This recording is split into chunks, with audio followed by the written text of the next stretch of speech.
আজ থেকে প্রায় ২৪ বছর আগে সালটা ছিল ২০০২।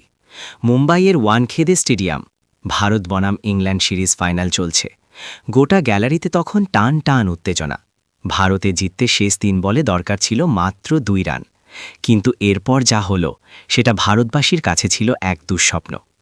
শেষ ৩ বলে ২ উইকেট তুলে নিয়ে ভারতকে শুধু হারিয়েই দিল না, শুরু করল এক চরম অপমানজনক নাটক। ইংল্যান্ডের বলার ফিল্ম টপ নিজের গায়ের জার্সি খুলে মাথার উপরে ঘুরিয়ে পাগলের মতো নাচতে শুরু করল তারা।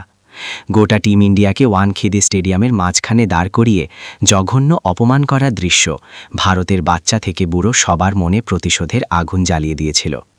গোটা দেশ তখন রাগে ফুলছিল আর ইংল্যান্ডের জঘন্য অপমানের বদলা চাইছিল।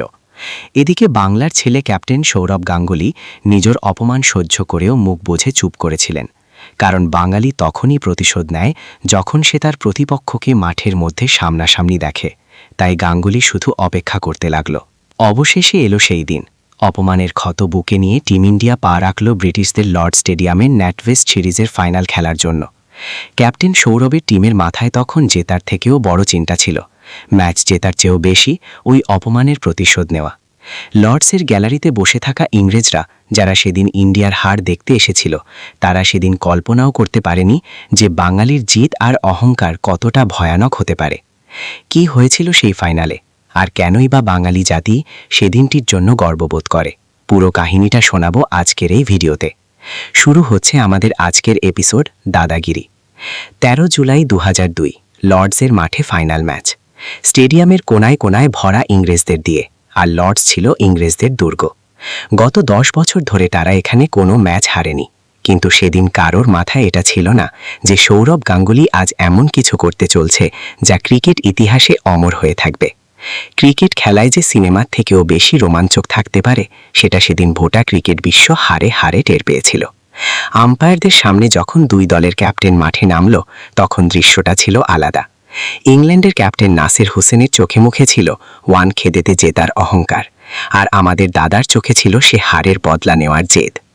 টসে জিতল নাসির হোসেন, আর সে চোখ বন্ধ করেই আগে ব্যাটিং করার সিদ্ধান্ত নিল। লক্ষ্য একটাই, ভারতকে আবার ওয়ানখেদের মতো লজ্জাজনক হার দেওয়া।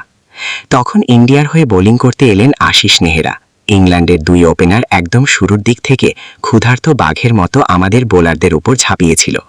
কিন্তু তখন ওই ৪ নম্বর ওভারে বল করতে এলেন জাহির খান। ওভারে ৩ নম্বর বলেই জাহির ইংল্যান্ডের ওপেনার নিক নাইটকে ক্লিন বোল্ড করে ডিজে ইন্ডিয়াকে প্রথম ব্রেক থ্রু এনে দিল।